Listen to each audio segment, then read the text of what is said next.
Attention please.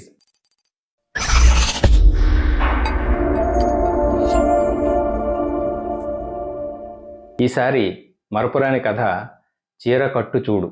Rachana why Rambabu and Sai. ముకుందరావుకు ముళ్ళ మీద కూర్చున్నట్టుగా ఉంది. కుర్చీలోంచి లేచి గదిలో ఈ మూల నుంచి ఆ మూలకి, ఆ మూల నుంచి ఈ మూలకి తిరగడం ప్రారంభించాడు. గోడ గడియారం గోళ్లు గిల్లుకుంటూ టికుటికులాడుతోంది. చూసి చూసి అతగాడికి మరీ చిరాకేసింది. రామామణి అని పిలిచాడు. లోపల నుంచి సమాధానం రాలేదు. బంగారు పిచ్చిక అని పిలిచాడు. అయినా రవంతైనా అలికిడలేదు. ఇక నిలబడలేక తలుపు తోసుకుని లోపలికి వెళ్ళాడు.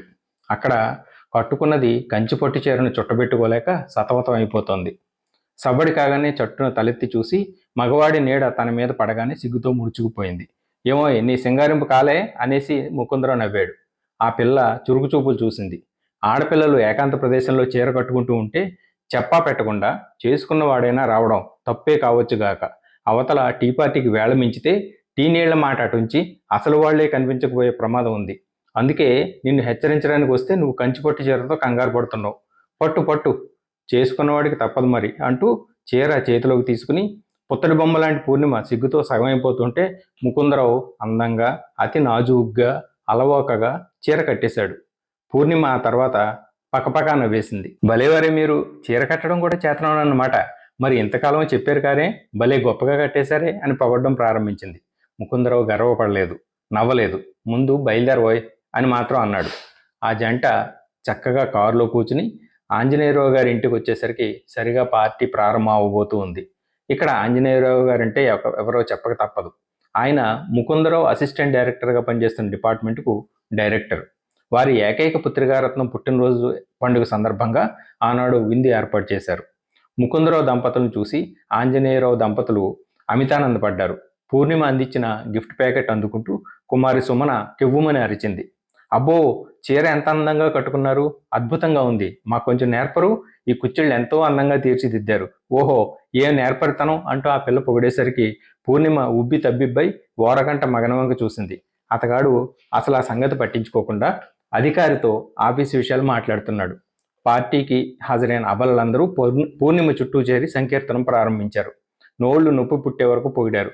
ఇంతా చేసి వారు మెచ్చుకున్నదల్లా ఆ చీర బాగుందని కాదు, చీర కట్టిన తీరు గొప్పగా ఉందని. ముఖ్యంగా ఆంజనేయరావు గారి కూతురు సుమన ఆ గంటసేపు అదే విషయంపై అనర్గళంగా పొగడ్తలు కురిపించేసింది. తీయగా తిని చల్లగా తాగి గంపెడు ఒక్కపొడి నమిలి అతిథులంతా చీకటితో పాటు ఎవరిళ్లకు వారు చేరుకున్నారు. రాత్రి 11వ గంట కొడుతుండగా పూర్ణిమ ముకుందరావును ముచ్చటగా చూస్తూ, పార్టీకి వచ్చిన వాళ్ళంతా మీ నేర్పును తెగ మెచ్చుకున్నారు సుమండి, అయినా నాకు తెలియగడుగుతాను, ఇంత చక్కగా చీర కట్టడం ఎలా నేర్చుకున్నారండి అని అడిగింది. ముకుందరావు నవ్వేసి ఊరుకున్నాడు. ఆ మర్నాడు మధ్యాహ్నం వేళ ఒంటరిగా ఉన్నప్పుడు పూర్ణిమ నిన్నటి మాదిరి చీర కట్టుకోవాలని ప్రయత్నించి విఫలత్వం విసుగుని కొనితేగా కుర్చీలో కూలబడింది. ఆ సమయంలో ఆమెకు భర్త మీద చెప్పలేనంత ఈర్ష్య కలిగింది. కోపం వచ్చింది.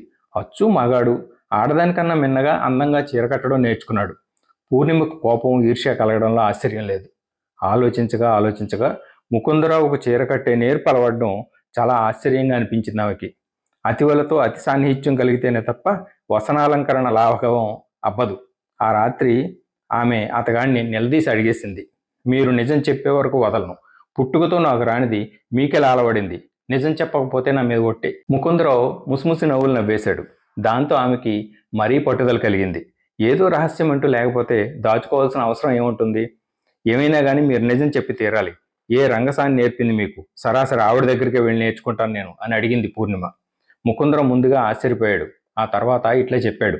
చెప్పబోయేదంతా చెవులు అప్పగించి విను. ఇప్పుడు నేను గెజిటెడ్ ఆఫీసర్ అన్న మాట నీకు తెలుసు, కానీ మన పెళ్లి కాకముందు నేను ఎలా బతికానో నీకు తెలియదు.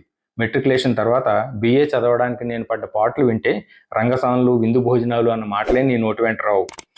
మెట్రికులేషన్ తర్వాత నాన్న అమ్మ నన్ను అన్యాయం చేస్తే బొంబాయి వెళ్ళిపోయి ఓ బట్టల కొట్లో చేరాను.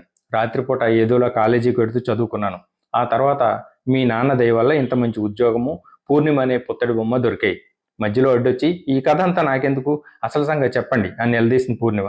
అదే చెప్తున్నాను, నేను బట్టల కొట్లో పనిచేసే రోజుల్లో అక్కడున్న బొమ్మలకు చీరలు కట్టిన ఈ చేతులు ఈనాడు ఈ బొమ్మకు చీరను చుట్టాయి.